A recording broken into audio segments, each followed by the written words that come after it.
बिस्मिल्लाहिर्रहमानिर्रहीम। अस्सलाम वालेकुम। अपने YouTube चैनल पर आपको खुश आमदीद कहते हैं। दुआ है कि आप जहां भी रहें खुशो खुरम रहें, हंसते और मुस्कुराते रहें। पंजाब की बिगड़ती हुई सियासी सूरत हाल के तनाजर में चंद अहम खबरें भी हैं और कुछ और बातें भी आपसे शेयर करूंगा। 2008 के इलेक्शन हुए तो मुस्लिम लीग नून ने पंजाब में हुकूमत बनाई। 2013 के इलेक्शन में एक बार फिर मुस्लिम लीग नून पंजाब में हुकूमत बनाने में कामयाब हो गई। 10 साल तक पंजाब मुस्लिम लीग नून के कंट्रोल में रहा। शहबाज शरीफ के दौरे हुकूमत में पंजाब में तरक्याती काम भी हुए। शहबाज शरीफ साहब ने सड़कें बनाई, मोटरवे बनाए, पुल बनाए, हॉस्पिटल बनाए। तो इन 10 सालों में पंजाब ने तरक्की की। बिजली की कमी को भी पूरा किया गया, लोड शेडिंग भी खत्म कर दी गई। पंजाब में आज कराची की तरह सड़कों पर गंदगी और कूड़े के ढेर नजर आते हैं। ये सूरत हाल भी नहीं थी। फिर 2018 के इलेक्शन आए। इमरान खान साहब को एक सोचे समझे मंसूबे के तहत पाकिस्तान पर मुसल्लत किया गया और पंजाब को नालायक लोगों के हाथ में दे दिया गया। तब से लेके आज तक पंजाब के वसाइल को पहले उस्मान बुजदार, फरा गोगी और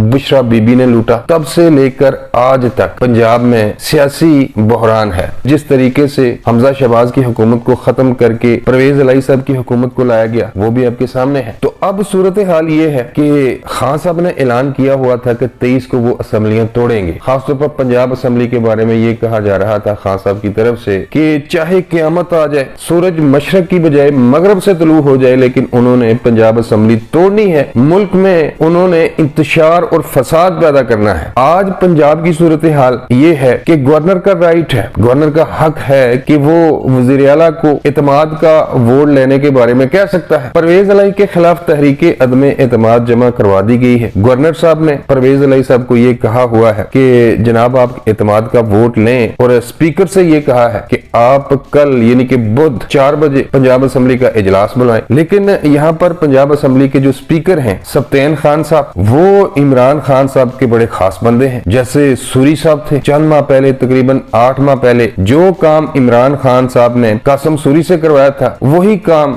एक बार फिर इमरान खान साहब सब्तैन खान साहब से करवा रहे हैं। सब्तैन खान साहब ने स्पीकर पंजाब असेंबली, उन्होंने वाज़ेह अल्फाज में साफ साफ कहा है कि भाई आप अपने आइन और कानून को एक साइड पर रखें, मैं कल पंजाब असेंबली का इजलास नहीं बुलाऊंगा। उन्होंने जो रीजन बयान की है कि जब वो इजलास जारी हो असेंबली का, तो जो गवर्नर होता है उसको तो ये इख्तियार ही नहीं है कि जब इजलास जारी हो, सेशन जारी हो, तो वो तो भाई गवर्नर तो एतमाद का वोट लेने का कह ही नहीं सकता। यहाँ पर कुछ कानूनी माहिरीन कह रहे हैं कि गवर्नर किसी भी वक्त वज़ीर आला को एतमाद का वोट लेने के बारे में कह सकता है। ये तो एक खैर कानूनी बहस है, मैं कोई कानूनदान तो नहीं हूँ, मामला अदालत में जाएगा। लेकिन जो अब सिनेरियो बनने जा रहा है वो ये है कि अगर कल स्पीकर पंजाब असेंबली सब्तैन खान साहब ने गवर्नर की एडवाइस पर पंजाब असेंबली का इजलास ना किया, तो फिर वफाकी हुकूमत के पास वो मौका आ जाएगा जिस मौके की वो तलाश में थे। ज़राए इस खबर की तस्दीक कर रहे हैं। और जो बड़ी खबर है जिसके बारे में मैं आपको बताने जा रहा हूँ कि अगर कल पंजाब असेंबली का इजलास नहीं बुलवाया जाता तो मुस्लिम लीग नून की तरफ से पंजाब में गवर्नर राज लगाने की पूरी तैयारी कर ली गई है। और दूसरी तरफ एक और खबर भी है कि अगर कल